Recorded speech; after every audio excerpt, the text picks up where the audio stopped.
Hi everyone, welcome to another episode of Andy and Ryan Under the Influence. Today we are covering the Oasia Downtown Hotel in Singapore under the influence of C Kology. There is choice galore when it comes to selecting a hotel in Singapore. And of course, you have several famous luxurious options, such as the well-known Raffles Hotel and the Marina Bay Sands. But what if you don't want to spend big? Well, that's where I found C Kology's review of the top 3 mid-range hotel options really useful. I'll include a link to his review below. We decided to stay at the Oasia Downtown Hotel, one of the top 3 mid-range options listed in his review, and we opted to upgrade to the club room option. So today's review is going to focus in on what you get for the additional spend and if it's worth the investment. From the outside, you can't miss the hotel. Just look up at the skyline and it's the building covered in plants. It's got these lovely vines hanging down. And inside, it's just as impressive. Reception is on level 12. That's really handy to know. And it has an open tropical feel, open air, very warm, plants everywhere. I did want to smoke my durian, but that was forbidden. But jokes aside, we decided to go for the club room experience. So yes, we did decide to do the club room experience, which basically is $100 or so Australian extra on top of a standard room rate. What that gets you though is a whole plethora. It felt like a never-ending list of benefits, and it certainly suited what we were looking for. Let's start first with the room itself. Being a club room, it is on a higher floor of the hotel. So access to the club rooms is separate to the rest of the hotel and requires you to transfer lift wells on club lounge floor, which is level 21. The room itself is slightly larger than a standard superior room, about 28 square meters as opposed to 23. The interior is really modern, lots of room to move. We happened to be allocated a club room, which was overlooking the club lounge pool, which was really an unexpected treat. It wasn't loud either. The rooms were adequately soundproofed, very important to us. So we didn't hear any noise coming from the pool area either. The bed was really comfortable, temperature was good, the whole room was clean and tidy. So big tick from me. You have all the usual room amenities you would expect of a mid-range hotel. So there were coffee and tea facilities, but another benefit of the club room is that you have a wellness bar, which is basically healthier choice snacks and drinks, which are refilled daily and found in your room. The only glitch I would kind of nitpick on is in the whole room design is probably the bathroom. So it is really large and spacious. I can't nitpick about that. However, the slidable glass doors don't really provide much privacy at all. It is tinted, but when you have the lights on in the bathroom, you can pretty much see right through. So I suggest you get very comfortable with your roommate. Additionally, the shower is in the area right next to the bathtub. So you're a little bit squished next to the tub itself.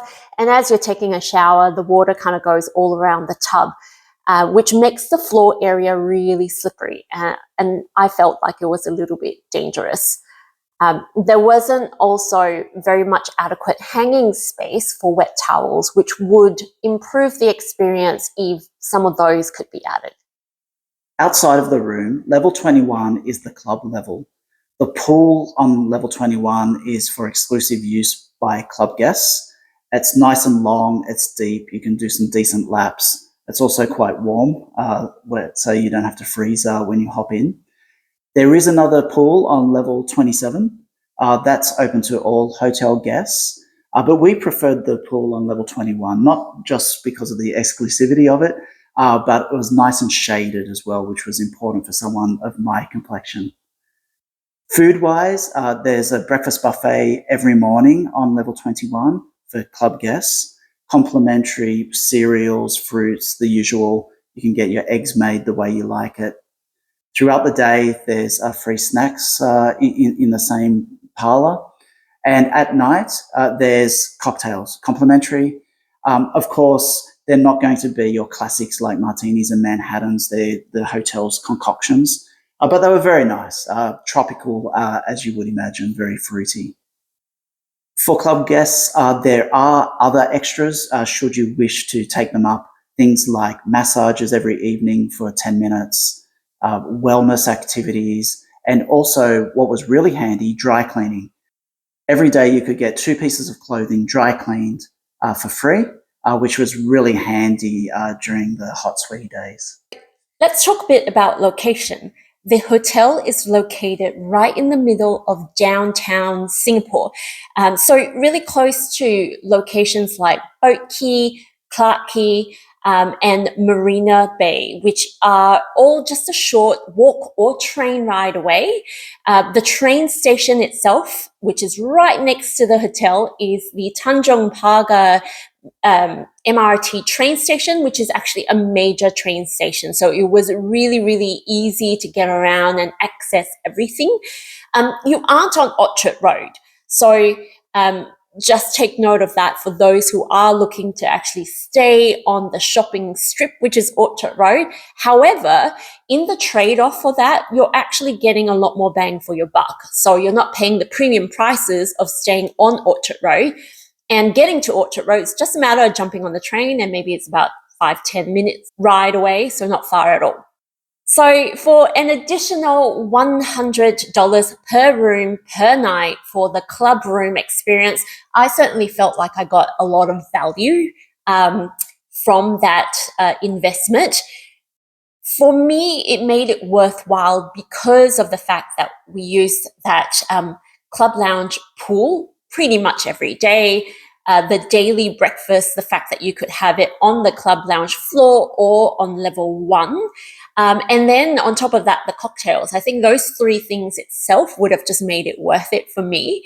But then, as Ryan mentioned, you have all these additional extras as well, like the laundry, the massages, etc. And that's just really cream on top.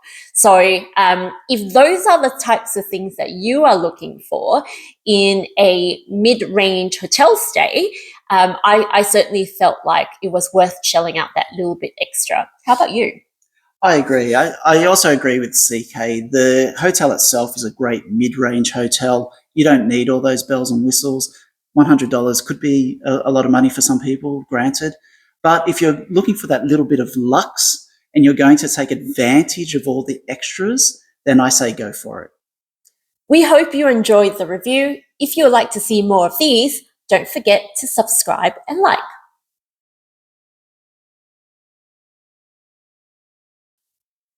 You wanted to smoke your durian? Smoke your durian.